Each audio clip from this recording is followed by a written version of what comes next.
कोई प्लेस ऐसे सामने है जगह कोई? हाँ, ये कुस्सर जाते हैं तो रोड से साइड में जो रास्ता जाता है वहीं खेत है, वहाँ इन्होंने गला दबाया और फिर जहाँ पे जो है डेड बॉडी मिली थी वहाँ इन्होंने उसको ले जाके डाल दिया। वो आसपास विनोद या किसी सुरेंद्र का किसी का है? हाँ, ये अभी तक जो, और ये जेल में भी रह के आया है, 2018 में छूटा है वहाँ से।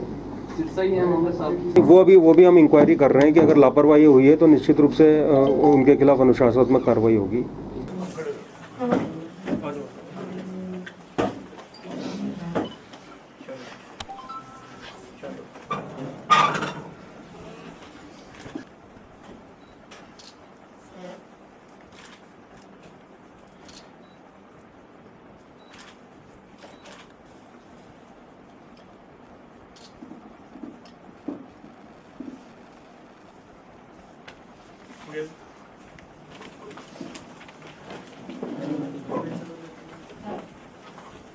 एक नाबालिगा की लाश मिली थी जिसको 25 में ये जो दो अभियुक्त अभी पकड़ाए हैं वो कुस्सर गांव से बाइक पर बिठाकर ले गए थे और बाद में मर्डर कर दिया।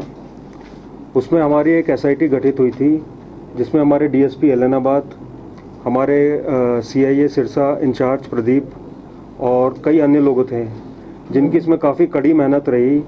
हमारे साइबर इंचार्ज ने जो भी डंप हो सकता है, कॉल डेटा हो सकता है, उसका बहुत ही मेहनत से उसका एनालिसिस किया, सारी इन्फॉर्मेशन हमारी जो एसआईटी है उसको दी। और इसके अलावा जो ह्यूमन इंटेलिजेंस है, यानी कि हमारे जो पुलिस के मुलाजिम भी हैं और साथ में जो गांव के लोग हैं, उनका भी इसमें काफ़ी सपोर्ट रहा। उन्होंने हमें इंटेलिजेंस के इनपुट दिए जिस बेसिस पर हम इन दो अभियुक्त तक पहुँच पाए। तो अभी इनका जो दो लोगों का इसमें पता चला है कि इनका इसमें इन्वॉल्वमेंट है। बाकी हमारा इन्वेस्टिगेशन जारी है और फॉरेंसिक रिपोर्ट आना बाकी है। तो जैसे जैसे वो आएगी और जैसे जैसे अनुसंधान बढ़ता जाएगा तो आगे इसमें जो भी इंफॉर्मेशन आती है उस पर हम आगे कार्य करते रहेंगे। सर, ये दो लोग कौन हैं और ये जो मरने वाली बच्ची थी इसके साथ क्या रिलेशन था? इसमें एक विनोद है जो पिछले 4 वर्षों से इनके घर आता जाता था और उसकी माता जिसे अच्छी जान पहचान थी।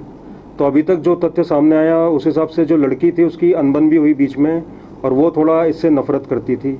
तो ये एक बहुत महत्वपूर्ण एंगल था। और दूसरा एक सुरेंद्र है जो उसका मित्र था। दोनों गिंदड़ा के निवासी हैं ये।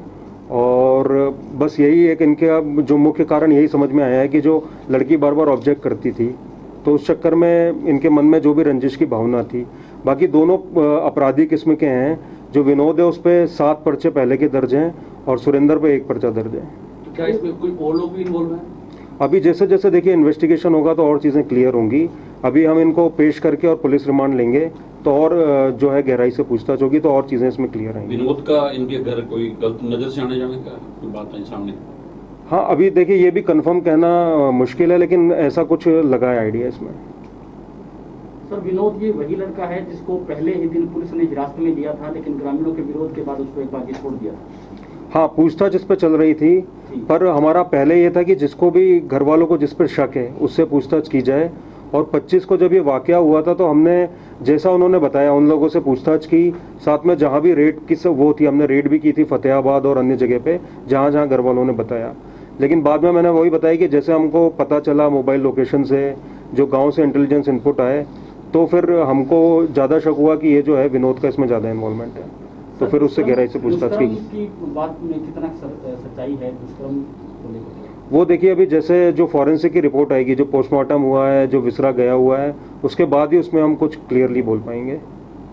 जो आरोपी पकड़े गए उन्होंने कोई बात स्वीकार करी है? मर्डर किया था या मर्डर से पहले दुष्कर्म किया था? हाथ बांधे हुए थे? उन्होंने अभी दुष्कर्म की बात स्वीकार नहीं की है पर मर्डर की उन्होंने स्वीकार कर ली है। मर्डर का मोटिव क्या था? मोटिव मैंने वही बताया कि ये उनके घर आता था पिछले 4 साल से, जिसमें कई बार जो ये थी जो नाबालिगा थी वो इस पे ऑब्जेक्शन भी करती थी और टोकती भी थी।